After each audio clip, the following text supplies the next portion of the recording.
Welcome back, subscribers. Welcome to my new viewers. Let's go ahead and learn this game of craps together. Hey everyone, it's Mike. Welcome back to the channel. So on today's video, we're going back to the basics. This is a beginner's strategy, and we're going to look at how you formally place bets on the inside numbers. How you do that at the table versus how you do it at Crapsy. A little bit different.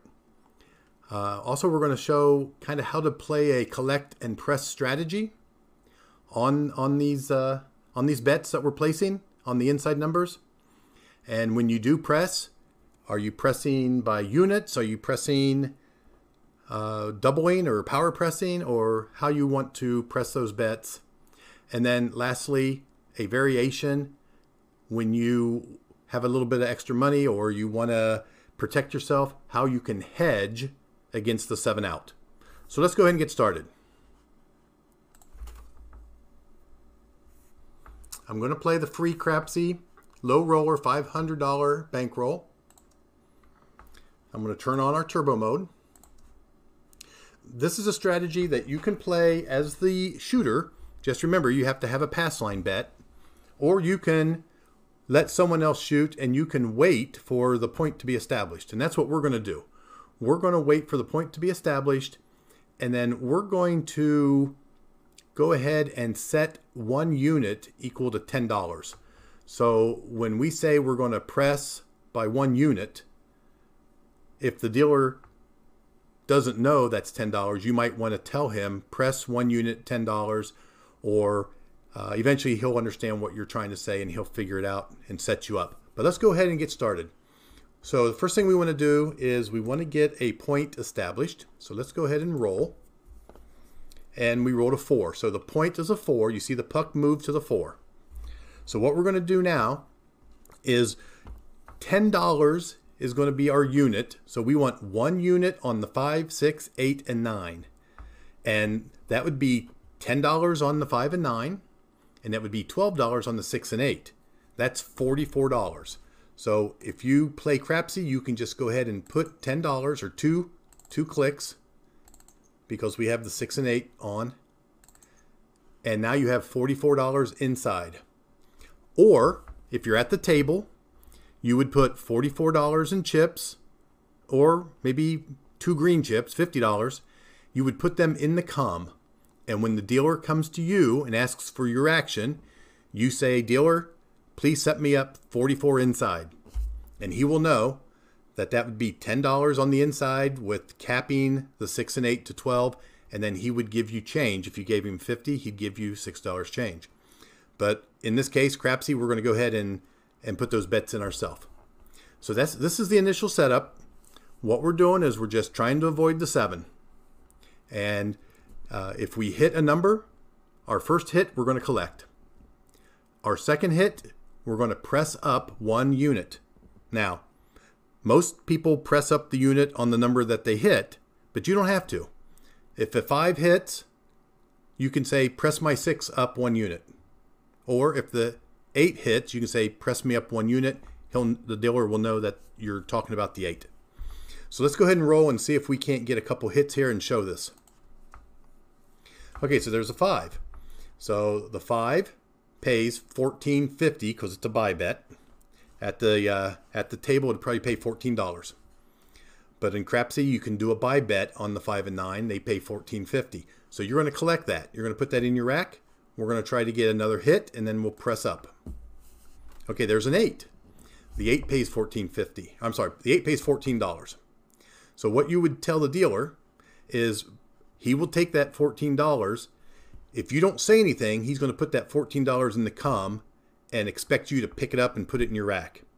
But before he puts that 14 in the cum, you could say, "Dealer, press me up 1 unit on the 8. The dealer would then press up the 8, another $12, and then put $2 in the cum as your change. Okay?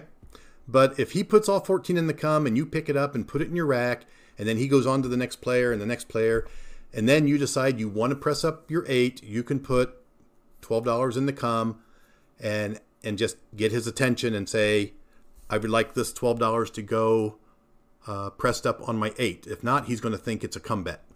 So just some thoughts there. You gotta communicate with your dealer. Okay, so that's our second hit. We've pressed. So now we're pressing up the 8. Let's go ahead and roll. The next hit we'll collect. And it's a 10. We don't have a 10.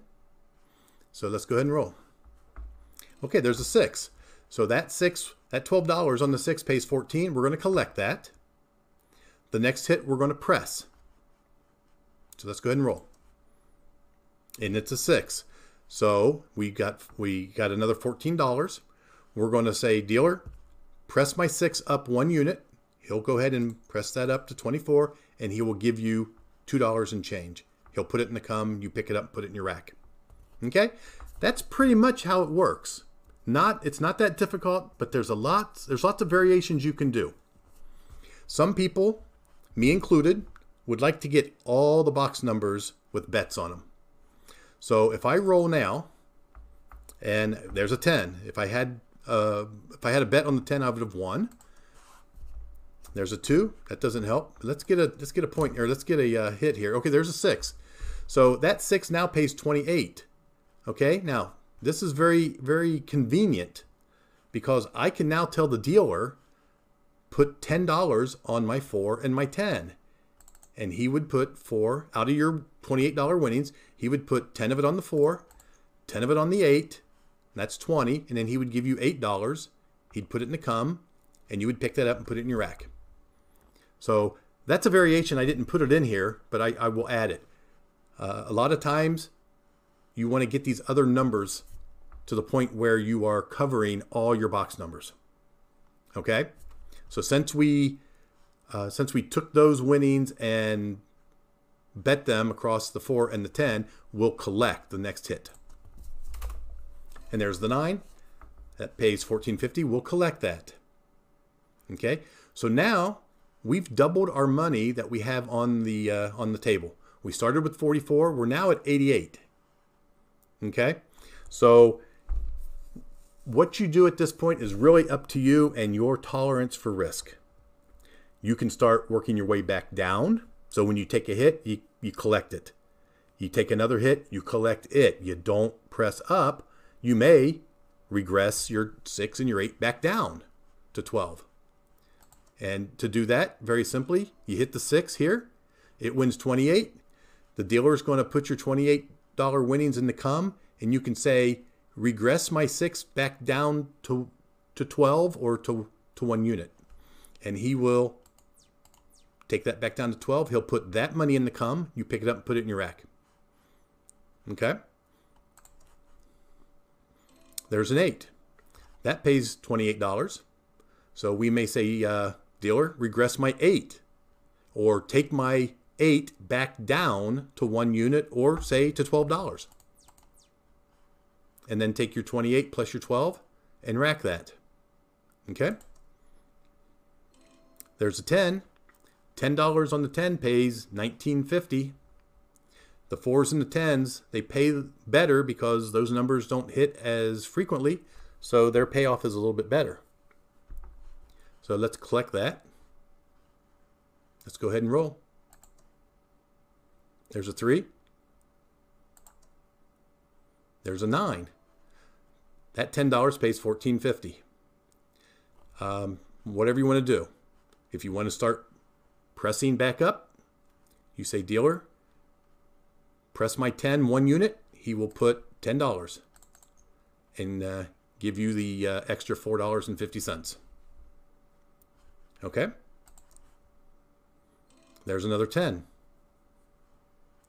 I'll collect that. So if you're very aggressive, like I know a lot of you are, you're going to be pressing every hit and collecting a little. So you would press your 10 up to 20, okay, for an extra $10, and then you'd still collect $9.50. So you're still building your bankroll, and you're increasing your bets at the same time. Okay. Now I'm going to take these bets down. I'm going to assume that we have another shooter and they've rolled a 4, and I'm going to go ahead and put my bets inside again. On your bubble craps, especially with crapsy, you should have a button labeled inside. You should have a button labeled outside and a button labeled across. If you highlight the $5 chip and click inside 2 times, that puts 2 $5 chips or $10 inside for $44. Remember, you're capping the 6 and the 8. So again, very easily you can go inside by just clicking the inside button. You want to go up $5 3 times. Now you're playing at like a $15 table, or do you want to play at a $25 table? Whoops, I just rolled. You just continue clicking your inside. Okay. But let's go back to 10. There's a couple other things. Let's say this is a brand new shooter. Okay. And you're looking up here and you say, you know, they haven't rolled that nasty 7 yet. They've rolled 17 times. And I watch all these videos and they say the 7 comes out average every 6 to 7 rolls. So we should be seeing a 7 here pretty soon. Now, you know, some people are going to say, no, Mike, that's the dumbest thing you've ever said. The dice have no memory. It could roll 100 times and never roll a 7. It could roll 100 times and roll the 7 95 times. It's all random. But anyway, let's just say that you're a little concerned that a 7 may come out, but you still want to play your strategy. So you still want to go 44 inside, just like we do here, but you're a little concerned that 7's coming. So another variation is you can use a lay bet and hedge against the 7. A lay bet pays out the reverse of your place bets. So if I want to cover $44, if I rolled a 7 right now, I would lose $44. If I want to hedge against that, I need to put a bet behind my 10 or lay behind the 10 that pays at least $44. And if you put $100 behind the 10, it's going to pay $50 when a 7 comes out. But you're going to have to pay what they call the VIG. You're going to have to pay that commission. So it might be a $1, it might be a $2. So even if it's $2, you're going to win 48. So you're going to lose your 44, but you're going to win your 48. So you're actually going to profit when a 7 comes out. So now you're going to win on a 5, 6, 8, 9, or 7. You're going to lose on the 10. Okay? There's no such thing as a guaranteed winning bet. There's always an opportunity for a loss. And in this setup, the opportunity is the 10. If you roll a 10, you're going to lose $100. Now, you've already rolled a 10 4 times. You've rolled a 10 a lot more than you should have. So maybe you're done rolling that 10. Let's hope so. Let's go ahead and try. Watch me roll a 10. You ready? Well, there's a 4. It's a good thing we didn't lay behind the 4. But the 4 didn't win us anything. Let's go ahead and roll. There's a 9. Oh, the 4 was the point, so the puck went off. When the puck goes off, these place bets are off. But your lay bet is on. So you got to make sure that if you're going to follow the puck, when the puck is off and your place bets are off, you've got to turn off your lay bet or just pull it down. That's a little bit of work for the dealer. You might just say, dealer, I don't want my lay bet working when my place bets are not working. And he'll understand. He'll put a little chip on there that says off. So we now have a new point. It's a 9. Let's go ahead and roll. If we get a 7, we're still okay. Okay? We're just trying to avoid the 10. There's a 6. That $12 on the 6 pays 14. Now, if you're going to continue to use the $100 lay bet to hedge, then you probably don't want to press these bets up. Or, when you do press these bets up, you need to increase your lay bet. I hope that makes sense. If I go ahead and increase my $12 bet on the 8, if I increase that up to 24, let's take the 10 down. Now I've got $56 bet on the inside. If you double that, that's 112. Add a couple dollars for the VIG. I need a bet that's going to cover at least $114 or $115. Okay, so that would be like a $200 vig would give me $98, right? So I need to cover. I need 100 and I need 100. What did I say? 100 and let's say 115. 100 and let's make it an even number. 110. If that would hit, I would win 55 minus the vig. So that would be pretty close if a 7 came out. Okay, there's a 6. Let's just see if we can roll a 7 and see what. There we go. There the 7 came out. Let's look at this. So we lost the 24, 34, 44, 56. We lost 56 and we won 52 and a quarter because they take the vig out, which gave us a loss of $3.75, which is a lot better than a loss of, what did we say, $56? So that's how you would hedge against the 7. Okay, so we've rolled 22 times. I think I've tried to explain how do you put a place bet on the table. If you're at the casino, you put it in the comm. You tell the dealer you want 44 inside. He'll set you up with 10 on the 5, 12 on the 6, 12 on the 8, 10 on the 9. If you give him more than $44, he'll give you the change. Let the dealer know what you're trying to do. You can tell him, listen, I'm going to play inside. I'm going to press by 1 unit after I collect my first time. If I get enough, I might go ahead and buy the 4 and the 10. And pretty soon he'll understand what you're trying to do, and he'll kind of expect you to go ahead and place those bets. And he may even ask you, you know, do you want to do a press here? You usually press at this point, and you go, oh yeah, thanks for reminding me, I want to press. So that'll be our video for today. It's a basic beginner strategy on how to play a place bet on the inside numbers, how to play a collect and press strategy, how to hedge against the 7, how to regress up when you press, how you regress back down if you want to lock in some profits. It all depends on your risk tolerance. So if you like this, give me a thumbs up. If you've played this, tell me how you've done. Tell me some of your variations. What else do you do? I know some people that will not put $100 on the lay behind the 10. They'll put 50 on the 4 and 50 behind the 10. They're still hedging against the 7 out, but if they did hit a 10, they wouldn't lose 100, they'd lose 50. Does that make sense? So I know people that do that. That's a pretty good variation also. But you now have 2 chances to lose, not just 1. You lose a little bit on the 4 and the 10 versus a lot on just the 10.